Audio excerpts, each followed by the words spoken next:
रात के 10 बज चुके हैं और मैं हूं आप सभी का अपना शावेज़ मलिक और हाज़िर हूं आप लोगों के सामने फिर से एक क्राइम की कहानी को लेके, एक क्राइम की घटना को लेके। रात के तकरीबन 12:30 से 1 बजे के बीच का समय होता है। घर के जो मुखिया होते हैं जिनका नाम होता है संतोष विश्वकर्मा, जब ये सोकर उठते हैं और जैसे ही अपने बरामदे में, जिसको हम लोग आम भाषा में, गाँव की भाषा में दलान भी बोलते हैं, जब उस बरामदे में ये आते हैं तो देखते क्या है, इनका जो बेटा है जिसका नाम बालम साय विश्वकर्मा है, ये सोया हुआ था। लेकिन अचानक से जब ये सो के उठे तो उन्होंने देखा कि इनके बेटे के जिस्म से बहुत ज़्यादा खून बह रहा है। जब ये पास भागते हैं तो देखते क्या है कि चेहरा पूरी तरीके से लौलिहान है और जो इनका बेटा है बालम साय, उसकी किसी ने बड़ी ही बेरहमी के साथ में हत्या कर दी है। ये अपने बेटे को बचाने के लिए हॉस्पिटल जाने की कोशिश करते हैं, लेकिन चीख पुकार में जब आस पड़ोस के लोग इकट्ठा होते हैं तो पता चलता है कि जो बालम साय है उसकी मौत हो चुकी है। अब अचानक से इस घर के अंदर, जो घर पहले से ही बंद था, बंदिश वाला घर था, इस घर के अंदर कौन ऐसा व्यक्ति आया जिसने इस बालम साय की हत्या कर दी? क्या किसी से कोई दुश्मनी थी, कोई रंजिश थी? ये सारे सवाल तो इस कहानी के अंदर थे ही। लेकिन जब पुलिस इस पूरे केस का खुलासा करती है तो ना कि जो इस घर के मुखिया होते हैं संतोष विश्वकर्मा, जिनके बेटे की हत्या हुई थी, वो, बल्कि आस पड़ोस के लोग, सारे रिश्तेदार, सब के सब हिल जाते हैं, क्योंकि इस कहानी के अंदर कत्ल के पीछे जो था, यकीनन इस बात का अंदाज़ा किसी ने भी नहीं लगाया था। तो क्या हुआ था इस पूरी घटना के अंदर, सिलसिलेवार तरीके से मैं आप लोग को सुनाऊंगा। बस आप लोग इस वीडियो में अंत तक बने रहिएगा। दोस्तों, आज की घटना की बात करें तो आज की घटना की शुरुआत होती है छत्तीसगढ़ से, और इसी छत्तीसगढ़ में एक ज़िला लगता है कोरिया ज़िला, और इसी कोरिया ज़िले के अंतर्गत एक थाना आता है सोनहत थाना, और इसी सोनहत थाने के अंतर्गत एक गांव पड़ता है पुसला गांव, और इसी पुसला गांव के अंदर एक परिवार रहता है। इस परिवार में जो परिवार के मुखिया हैं, इनका नाम है संतोष विश्वकर्मा, और इनकी फैमिली में इनका एक बेटा है, एक बेटी है। जो बेटी है उसका नाम संतोषी है, उम्र लगभग 20 वर्ष के आसपास है। जो बेटा है उसका नाम बालम साय है, उसकी उम्र तकरीबन 21 साल के आसपास है। परिवार जो था मध्यम वर्ग का परिवार था, परिवार के अंदर सारी चीज़ें ठीक थी, बढ़िया थी। और जो दोनों बेटा बेटी थे, परिवार में जो मुखिया थे जिनका नाम संतोष था, वो अपने बेटे को भी पढ़ाने की कोशिश कर रहे थे, बेटी को भी पढ़ाने की कोशिश कर रहे थे। लेकिन उसके लिए ऐसा होता था कि जो संतोष थे उन्हें बहुत ही ज़्यादा मेहनत मजदूरी करना पड़ती थी। हालांकि इनके खेत थे, खेतों पर भी ये काम करते थे।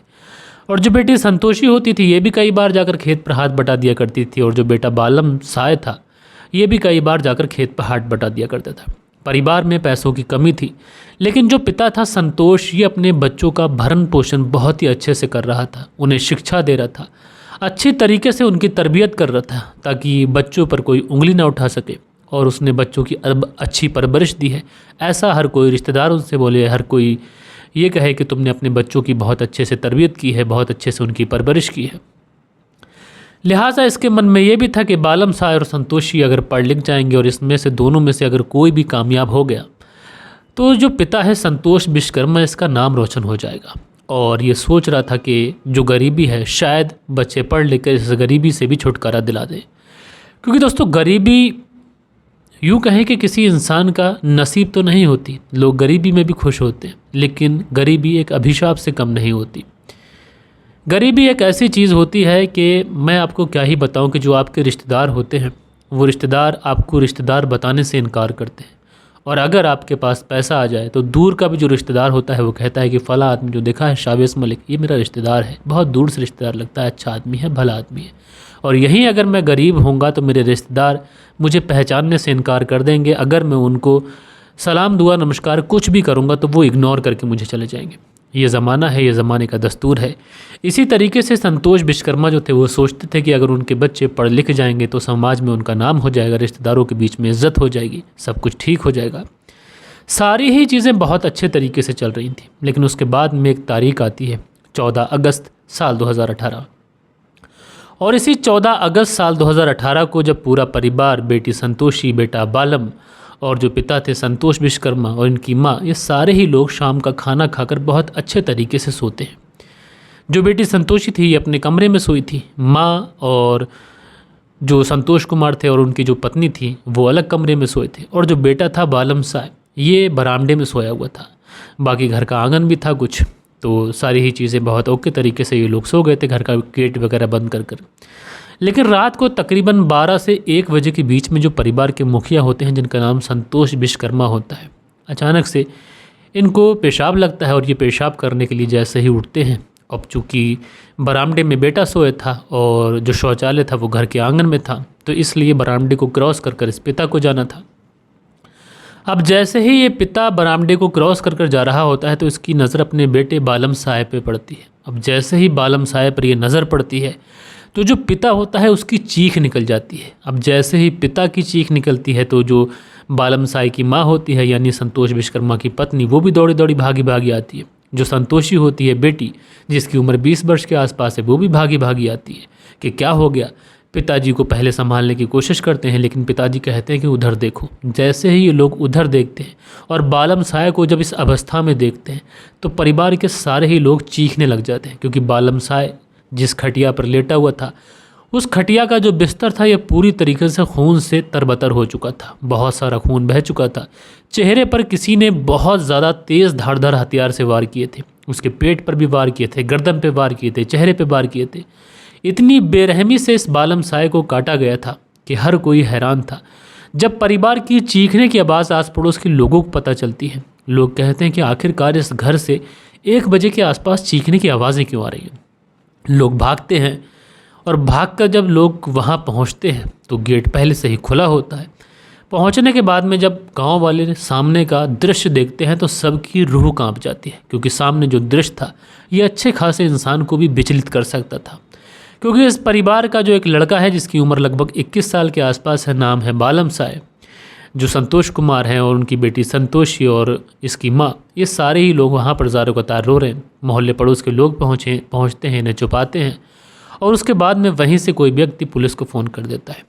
सोनहत पुलिस थाने में फ़ोन पहुंचता बताया जाता है कि इस तरीके से 14 अगस्त साल 2018 की रात को ये जो गांव है जिसका नाम है पुसला गांव, इस पुसला गांव के अंदर एक परिवार है जिस परिवार के मुखिया का नाम है संतोष विश्वकर्मा। उनके बेटे हैं बालम साय।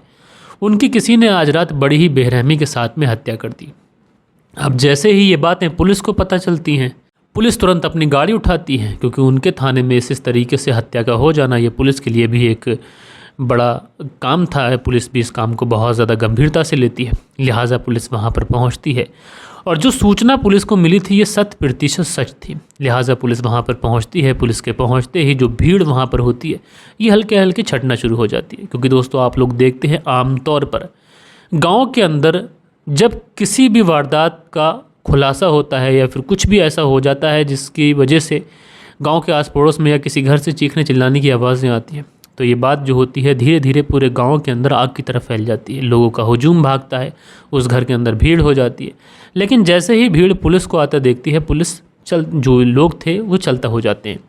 लिहाजा पुलिस अंदर पहुँचती है और जो बालम साय थे जो कि अभी भी खटिया पर उनका शव पड़ा हुआ था, 21 साल उम्र है, पुलिस वाले पहुंचते हैं उस क्राइम सीन वाली जगह को बहुत ही बारीकी के साथ में चेक करते हैं, पूरी जगह को सील करते हैं, चेक करने के बाद में डेड बॉडी को अपनी कस्टडी में लेते हैं। अब चूँकि शव जो था वो घर के अंदर ही मिला था, तो पुलिस के लिए ये मुश्किल तो थी नहीं कि शव किसका है या फिर किसका नहीं है। लिहाजा पुलिस जो थी वो इस शव का पंचनामा कर कर सीधा इसे पोस्टमार्टम के लिए भेजती है। इधर शव को पोस्टमार्टम के लिए भेजा जाता है, इधर पुलिस जो थी वो संतोष विश्वकर्मा जो बालम साय के पिता थे उनसे पूछताछ करती है। और उनसे सबसे पहले ये सवाल किया जाता है कि तुम्हारा जो बेटा है बालम साय, इसका किसी के साथ में कोई रिलेशन तो नहीं था, कोई प्यार मोहब्बत प्रेम प्रसंग ऐसी चीज़ें तो नहीं थी। क्योंकि गांव के अंदर कई बार ऐसा होता है कि लोग इज्जत के खातिर अगर किसी का प्रेम प्रसंग किसी लड़की के साथ में होता है तो लड़के की ही हत्या कर देते हैं। इस तरीके के बहुत सारे केसेस मैंने आप लोग को सुनाए हैं। जैसे आप लोगों ने सुना था कि आरती और छोटू वाली जो कहानी थी बिहार के अंदर, छोटू आरती से मिलने जाता है और वहाँ पर आरती के जो परिवार वाले होते हैं एक कमरे में बंद कर छोटी की बड़ी बेरहमी के साथ में हत्या कर देते हैं। इसी तरीके से पुलिस को ये लगता है कहीं ऐसा तो नहीं कोई प्रेम प्रसंग का मामला हो और किसी ने रंजिश में आकर इस बालम साय का कत्ल कर दिया हो। लिहाजा जो पिता होते हैं कहते हैं साहब मैंने तो अपने बेटे के बारे में ऐसी कोई चीज़ नहीं सही। मेरा बेटा जो था बहुत ही सीधा साधा, बहुत ही सज्जन किस्म का व्यक्ति था, न किसी से ज़्यादा उठना बैठना था, न किसी लड़की के साथ में उसकी कोई ऐसी फ्रेंडशिप ऐसी कोई दोस्ती नहीं थी।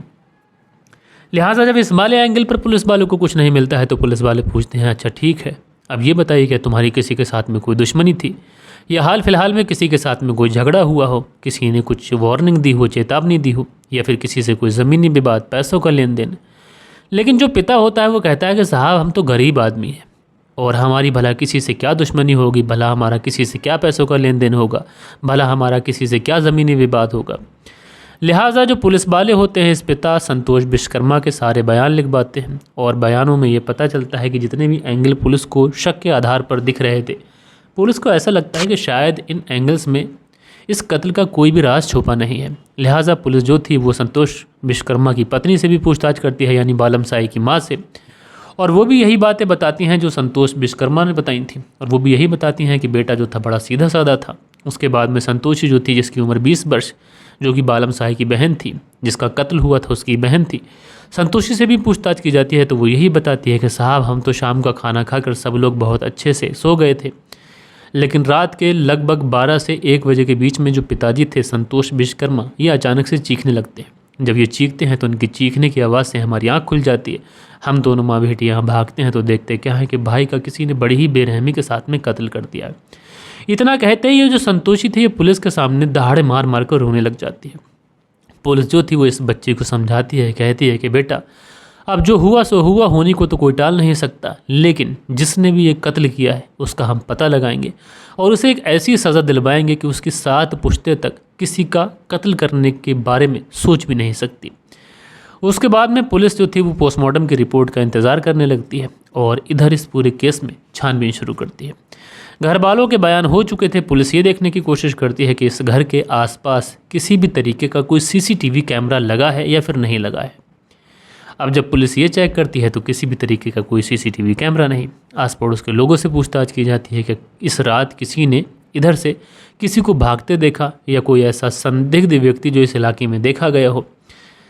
तो सारे ही लोग बताते हैं कि साहब अमूमन 10 से 10:30 बजे के बीच में हम लोग सो जाते हैं और इस बीच में हमने ना तो किसी को यहाँ से आते देखा ना जाते देखा, उसके बाद में कोई आया हो तो हमें नहीं पता।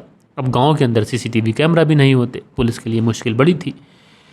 लिहाजा पुलिस अब छानबीन तो कर रही थी, आस पड़ोस के लोगों से भी कुछ पता नहीं कर चल रहा था। फिर पुलिस दूसरे एंगल पर छानबीन करती है, कहीं ऐसा तो नहीं कि कोई डकैती चोरी का मामला हो और डकैत चोर आए हों वहाँ पर, ये जो व्यक्ति है जिसका नाम बालम सा है ये उड़ गया हो, इसने चोरों को देख लिया हो, चोरों ने उसके बाद में इसकी हत्या कर दी हो। लिहाजा पुलिस उस घर में पहुंचते हैं। उस घर में पहुंचने के बाद में बहुत ही बारीकी के साथ में इस घर के अंदर चेक इन करते हैं, सर्च अभियान चलाते हैं ताकि पुलिस को कोई सबूत ऐसा मिल सके जिसके अंदर ये पता चल जाए कि कातिल ने किस मोटिव से कत्ल किया है। लेकिन यहाँ पर भी जब पुलिस छानबीन करती है तो यहाँ से भी जो पुलिस के हाथ थे वो खाली थे। अब पुलिस बड़ा परेशान, पुलिस की जान कश्मकश में थी। गाँव के अंदर से लगातार प्रेशर पड़ रहा था कि घर के अंदर घुस कर इस तरीके से एक 21 साल के लड़के की हत्या कर दी जाती है। ऐसे तो कोई किसी के घर में किसी की भी हत्या कर सकता है। पुलिस के ऊपर भी सवालिया निशान थे, लेकिन पुलिस बड़ी अच्छे से समझ रही थी कि ना तो चोरी डकैती का कोई मामला है और ना तो यहाँ से कोई व्यक्ति आता जाता दिखाई पड़ रहा है। लिहाजा पुलिस की जो शक की सुई थी अब परिवार वालों पे जाती है। अब जैसे ही शक की सुई परिवार वालों पे जाती है तो परिवार वालों से एक बार फिर से पूछताछ की जाती है। तो परिवार वाले वही बातें जो पहले उन्होंने बताई थी वही बताई जाती है। लिहाजा लगता है पुलिस को कि परिवार वालों का इस पूरे केस के अंदर शायद कोई हाथ नहीं है और हमें इस केस के अंदर अलग तरीके से छानबीन करनी चाहिए। अब पुलिस जो थी वो इस केस के अंदर दोस्तों सबसे पहले अपनी मुखबिर एक्टिव करती है। अब पुलिस जब मुखबिर एक्टिव करती है, क्योंकि कई बार ऐसा होता है कि लोग पुलिस को जो बातें नहीं बताते हैं वो मुखबिरों को बता देते हैं, क्योंकि मुखबिर पुलिस के गेटअप में नहीं होते हैं, सादावाने में होते हैं। कौन पुलिस का मुखबिर है ये किसी को पता नहीं होता है। लिहाजा जब मुखबिर इस गांव के अंदर एक्टिव होते हैं तो पुलिस को कुछ बड़ी सूचना मिलती है, बड़ी लीड मिलती है। अब जैसे ही पुलिस को ये लीड मिलती है तो पुलिस जो थी वो सबसे पहले इस घर में पहुंचती है। इस घर में पहुंचने के बाद में जो 20 साल की बेटी थी संतोषी, इस संतोषी को उठाती है। उठाने के बाद में इसे पुलिस थाने लेके आती है और इससे सीधा सिर्फ एक ही सवाल करती है कि बताओ तुमने अपने भाई बालम साय की हत्या क्यों की। अब जैसे ही ये बात संतोषी सुनती है, संतोषी दहाड़े मार मार कर रोने लग जाती है। कहती है कि साहब आपको कातिल नहीं मिल रहा है तो आप मुझे फंसाने की कोशिश कर रहे हैं, भला मैं क्यों अपने भाई की हत्या करूंगी। तो उसके बाद में पुलिस कहती है कि देखो हमने गांव में तुम्हारे बारे में पूछताछ की थी और हमें पता चला है कि तुम्हारे ही मौसा के साथ में अवैध रिश्ते हैं। और जो मौसा है उसका नाम है विदुर विश्वकर्मा, जो कि 25 साल के आसपास उसकी उम्र है, जो कि रहने वाला है करमडांड चर्चा का। अब जैसे ही ये बातें संतोषी सुनती है, संतोषी घबरा जाती है। अब जैसा कि मैं आप लोग को बताता हूँ कि कोई पेशेवर कातिल हो तो शायद पुलिस को थोड़ी बहुत देर घुमा ले। अब संतोषी कोई पेशेवर कातिल तो थी नहीं, उम्र भी महज 20 साल के आसपास थी, या फिर 20 से कम ही होगी। तो संतोषी घबरा जाती है और घबरा जाने के बाद में कहती है कि अगर भैया बालमसाय का कत्ल न करते तो हम फंस जाते। अब जैसे ही ये बात संतोषी पुलिस को बताती है तो पुलिस सोचती है कि शायद अब जो संतोषी है ये पुलिस के जाल में फंस चुकी है। लिहाजा पुलिस अब इस विदुर विश्वकर्मा, जो कि करमडांड चर्चा का रहने वाला था, इसे गिरफ्तार करती है। गिरफ्तार करने के बाद में इसे भी पुलिस थाने लेके आती है और पुलिस थाने लाने के बाद में इन दोनों को फ्रंट सीट पर बैठाया जाता है। और बैठाने के बाद में अब इनसे पुलिस पूछताछ करती है और कहती है कि जितनी भी बातें हैं सारी बातें सच सच पुलिस को बता दो, अन्यथा जो तुम्हारे लिए है वो अच्छा नहीं होगा। उसके बाद में जो संतोषी, जिसकी उम्र 20 साल, उसका जो मौसा था जिसका नाम विदुर विश्वकर्मा, जिसकी उम्र लगभग 25 साल के आसपास है, ये दोनों टूटते हैं और टूटने के बाद में एक कहानी सुनाते हैं। और ये बताते हैं कि इस कहानी की शुरुआत होती है अब से तकरीबन 2 साल पहले से। जो संतोषी थी इसकी उम्र लगभग 18 वर्ष के आसपास उस समय रही होगी, और इसका जो मौसा था जिसका नाम विदुर विश्वकर्मा, इसकी उम्र लगभग 23 साल के आसपास रही होगी। ये अक्सर अपने साड़ू, जो कि संतोष विश्वकर्मा थे, इनके घर पे आया करता था, मेहमानी खाने के लिए आया करता था। कई बार ऐसा होता था कि काम के लिए इसे बुलाया जाता है कि इस तरीके का कोई काम है करवा दीजिए। खेतों पर आमतौर पे आप लोग देखते हैं कि गांव के अंदर काम होता है तो वहाँ पर किसी रिश्तेदार को बुला लिया जाता है ताकि मदद हो जाए। तो इसी पर्पज़ से जो विदुर विश्वकर्मा था ये संतोष विश्वकर्मा यानी अपने साड़ू के घर पे आया करता था। और इसी दौरान जब सारे ही घर वाले खेतों पर काम करने जाते थे तो उसी समय एक बार ये संतोषी से पानी मांगता है, और संतोषी जैसे ही घड़े से पानी निकाल रही होती है तो इसकी नज़र संतोषी के ऊपर पड़ती है और इसको लगता है कि संतोषी जवान हो चुकी है, देखने में ही भला की खूबसूरत है, लिहाजा क्यों ना संतोषी को अपने प्रेम जाल में फंसाया जाए। उसके बाद में जो विदुर विश्वकर्मा होता है ये संतोषी से डबल मीनिंग बातें करना शुरू कर देता है। अच्छा, संतोषी को भी ये समझने में देर नहीं लगती है कि जो मौसा है वो चाह क्या रहे हैं। उसके बाद में इन दोनों के बीच में मोहब्बत का इजहार होता है, प्यार मोहब्बत इन दोनों के बीच में चलती है। यूँ कहें तो प्यार मोहब्बत भी कहना गलत होगा, अवैध संबंधों की शुरुआत होती है। और एक बार जब इन दोनों के बीच में ये अवैध संबंधों की शुरुआत होती है तो जब कभी भी विदुर विश्वकर्मा अपने साड़ू संतोष विश्वकर्मा के यहाँ जाया करता तो उसी समय संतोषी के साथ में, घर में जब कोई नहीं होता तो उसके साथ में शारीरिक संबंध बनाया करता था, क्योंकि सारे ही घर वाले खेत पर काम करने के लिए चले जाते थे और उसी समय ये खेत पर से कुछ बहाना कर कर घर आता। संतोषी उस समय घर पे ही होती, कभी स्कूल से आई होती, तो उसी समय ये संतोषी के साथ में यानी कि अपनी भांजी के साथ में शारीरिक संबंध बनाता। यानी मौसा और ये लड़की लगातार शारीरिक संबंध बना रहे थे। इन दोनों के अंदर हवस की जो भूख थी ये इस कदर बढ़ चुकी थी कि अब ये दोनों टाइम बे टाइम भी नहीं देख रहे थे, कई बार रातों को भी शारीरिक संबंध बना रहे थे। एक दिन जो संतोषी होते ही अपने मौसा विदुर विश्वकर्मा के साथ में रात के समय संबंध बना रही होती है, और जो बेटा था बालमसाय ये बरामदे में सोया हुआ था। और जब इसकी आँख खुलती है तो देखता क्या है कि जो संतोषी है उसके रूम की लाइट जल रही है। अब जैसे ही ये लाइट जलती हुई देखता है तो सोचता है कि बहन से कह देता हूँ कि लाइट बंद कर ले, उसके बाद सो जा, सुबह जल्दी उठना है।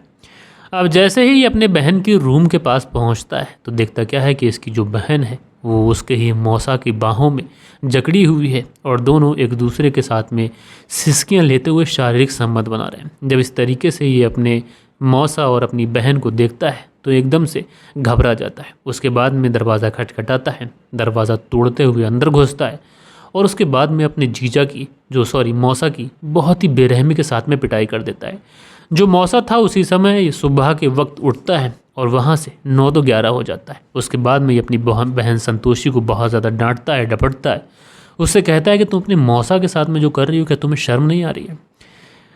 अब जो इधर विदुर विश्वकर्मा था जो अपने भांजे के हाथ से पिट कर गया था, इसके मन में कहीं ना कहीं बदले की भावना थी। उसके बाद में संतोषी इसे कॉल करती है, कॉल करने के बाद में कहती है कि जो भैया है बालमसाय उसने मेरे ऊपर बहुत ज़्यादा प्रतिबंध लगा दिए हैं और अब अगर तुम यहाँ आए तो बड़ी प्रॉब्लम हो जाएगी।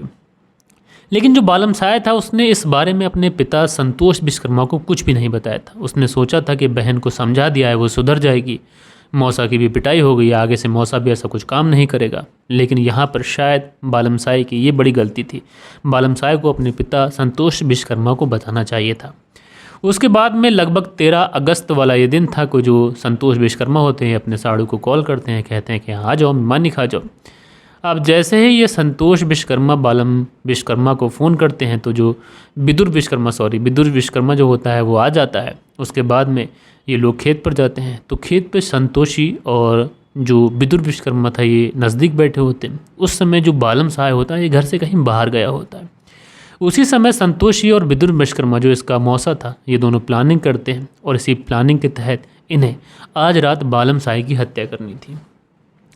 उसके बाद में जैसे ही रात होती है सारे लोग खाना खाकर सोते हैं और सोने के बाद में जो बालम साय था ये वरांडे में सो जाता है और जो संतोषी होती है जिसकी उम्र 20 वर्ष के आसपास होती है ये तुरंत अपने मौसा को कॉल करती है। कॉल करने के बाद में कहती है कि वो सो गए, तुम आ जाओ, क्योंकि शाम के वक्त ही वो अपने घर निकल चुका था। जिसका नाम विदुर विश्वकर्मा संतोष विश्वकर्मा से कहकर गया था कि वो अपने घर जा रहा है और इसी रात में हत्या हुई थी।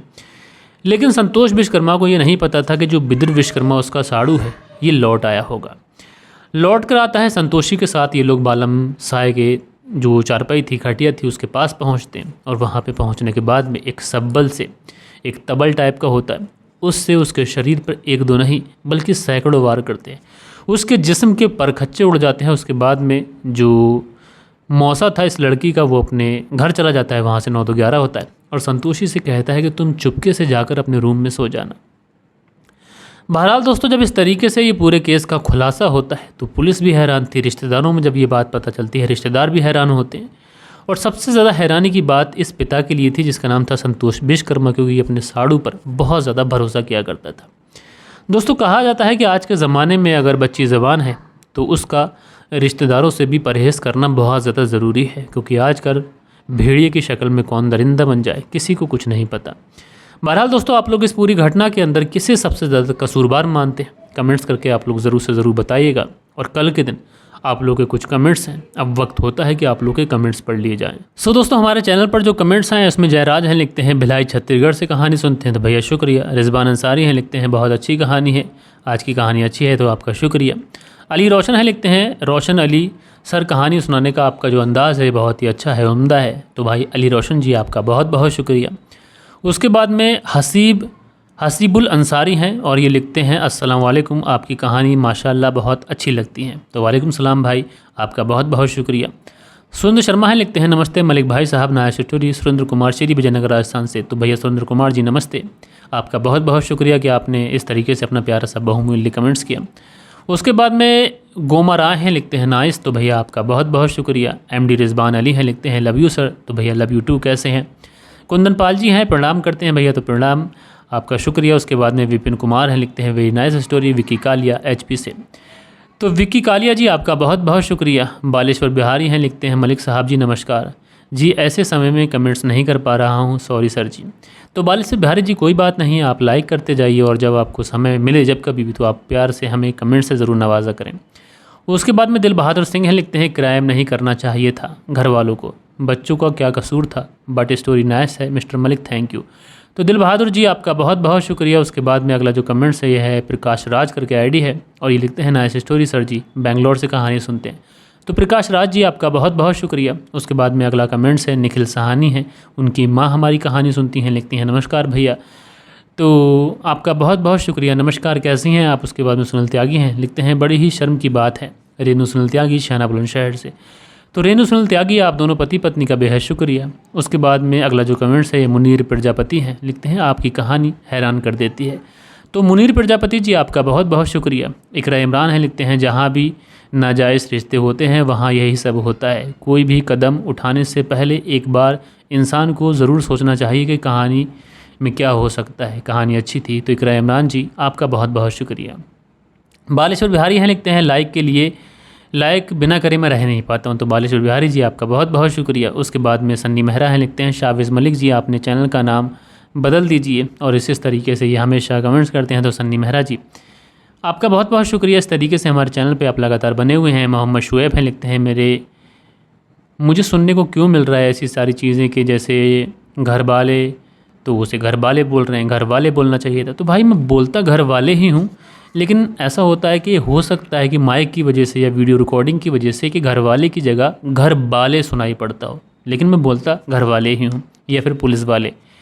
उसके बाद में अगला जो कमेंट सही लगते हैं, मिस्टर राज स्टूडियो। मुझे ये बात समझ नहीं आई कि जब उसके पति भी हत्या में शामिल था तो उसने अपनी पत्नी की हत्या की पहचान क्यों करी, यानी पत्नी के शव की पहचान क्यों करी। तो मिस्टर राज स्टूडियो, आपका बहुत अच्छा सवाल है। दरअसल उसकी पत्नी गुम हुई थी और उससे कम से कम पत्नी के परिवार वालों को, उसके मायके वालों को ये बताना था कि वो गुम हुई है, तो जवाब तो देना पड़ता। इसलिए उसने शव की पहचान की, लेकिन शव बहुत दूर था, तो ये बताना चाह रहा था कि हत्या किसी अनजान व्यक्ति ने कर दी। और उसके बाद में अगला जो कमेंट्स है, ये SK4 करके आईडी है, लिखते हैं भाई क्यों अवैध संबंध वाली स्टोरी को कवर करते हो, दूसरे कोई केस नहीं मिलता है क्या। तो भाई सुपर संडे आप ज़रूर देखा करें, जो सुबह 10 बजे मैं सुपर संडे को वीडियो अपलोड करता हूँ, वो ज़रूर देखा करें। उसमें जो कहानियाँ होती हैं वो अवैध संबंधों से बहुत ज़्यादा परे होती हैं।